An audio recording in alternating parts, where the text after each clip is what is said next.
ఇక్కడ ఒక విషయం చెప్తా. నాకు నిన్న నైట్ అనిపించింది బిగ్ బాస్ అయిపోయిన తర్వాత దివ్య నిఖిత ఎలిమినేట్ అవుతుంది కదా.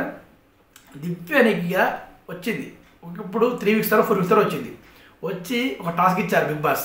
ఏమి టాప్ 1లా మన భరణి గారిని పెట్టారు. భరణి గారిని ఒక లెవెల్లో పొగిడారు.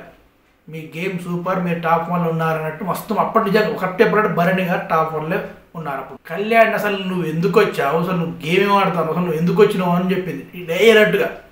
ఇంకోటి ఏంటంటే మస్తు చెప్పింది. అందరి అభిప్రాయం అదే. కళ్యాణ్ అప్పటి వరకు ఎట్లా అంటే తనుజతో లవ్ ట్రాక్ చేద్దాం, తనుజతో మాట్లాడదాం, లవ్ ఇదే ఉండే. అలా చెప్పడం దివ్య కళ్యాణ్ చెప్పడం చాలా ప్లస్ పాయింట్ అయింది. వచ్చిన వారానికో 2 వారాలకో కసిగాడి కెప్టెన్ అయ్యాడు.